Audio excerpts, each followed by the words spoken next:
Russia దేశం నుండి కొంతమంది సైంటిస్టులు వెళ్ళారు. సరే, వాళ్ళు అలా రష్యా దేశంలో ఆయా ప్రాంతాల్లో తిరుగుతుంటే నిటారుగా ఉన్న కొండ ఒకటి కనబడింది. ఒక మొక్క ఆ రాతిలోంచి మొలిచింది. ప్రత్యేకమైన జాతికి సంబంధించిన మొక్క. దీని మీద మనం రీసెర్చ్ చేయాలి. తమ్ముడు, నువ్వు వెళ్ళి తీసుకురారా అన్నాడు. నేను పడిపోతే ఎవడ రెస్పాన్సిబిలిటీ, నేను వెళ్ళండి. అలా 10 మంది ఉన్నారు కానీ ఎవడో వెళ్ళట్లేదు ఆ మొక్క తీసుకురాడానికి. అందరూ భయపడుతున్నారు.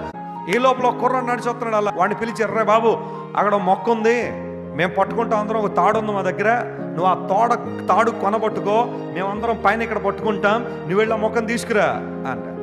నేను తేను అన్నాడు. వాళ్ళు ఎంతో కన్విన్స్ చేస్తున్నారు కానీ వాడు అస్సలు ఒప్పుకోవట్లేదు. మేమేం చేస్తే నువ్వు అది తెస్తావు చెప్పు అన్నాడు. ఏమిలా, అవి అక్కడే మా డాడీ ఉన్నాడు, ఆ మూల అవి అక్కడ పని చేసుకున్నాడు.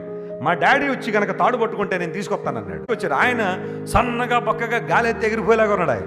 వెంటనే ఆ బక్క డాడీ పట్టుకున్నాడు తాడు గట్టిగా. పట్టుకోగానే ఈ వెళ్ళిపోయాడు కిందకి. వెళ్ళిపోయి ఆ మొక్క తుచ్చురు బయటకు వచ్చాడు. ఈ డాడీ చూడ్డానికి చాలా బక్కగా ఉన్నాడు, బలహీనంగా ఉన్నాడు. అతడు తాడు వెళ్ళిపోయాడంటే నాకు మీ ఎవరి మీద లేని కాన్ఫిడెన్స్ మా డాడీ మీద ఉందన్నాడు. దేవుడు నా మనస్తోత్రం కలనగాక. ఒకవేళ ఏదన్నా చిన్న జర్క్ వచ్చి చిన్న ప్రమాదం వస్తే మీరు ఎంతమంది పట్టుకుంటారు నాకైతే తెలియదు, కానీ మా డాడీ మాత్రం నాతో పాటు ఆయన కూడా దూకెత్తాడేమో కానీ ఆయన మాత్రం నన్ను ఏం చేయడు, విడిచిపెట్టాడు. ఇప్పుడు నేను చెబుతున్నాను, మన పరలోకపు తండ్రి సర్వము సృజించిన వాడు, తన మాటతో సమస్తాన్ని కలుగు చేసిన దేవుడు, ఉన్నతమైన దేవుడు, మన కోసం ప్రాణం పెట్టిన దేవుడు. ఎట్టి పరిస్థితులను ఆయన మనల్ని ఏం చేయడు, విడిచిపెట్టేవాడు కాదు.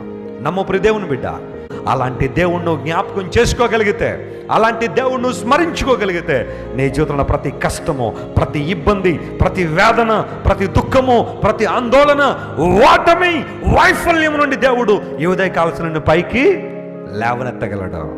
ఇంకెంతకాలం దేవుణ్ణి మర్చిపోతా? కన్యక తన ఆభరణాలు మర్చిన, పెండ్లి కుమార్తె తన వడ్డానను మర్చిన, కానీ నా ప్రజలు లెక్కలేనన్ని దినములు నన్ను నడిచిపోయారు. దేవుడు మర్చిపోవడం ద్వారా ఆయనకి ఏదో నష్టం వస్తుందని కాదు దేవుడు బాధపడుతుంది. ఆయన మర్చిపోయి నష్టపోతుంది నువ్వే, నేనే.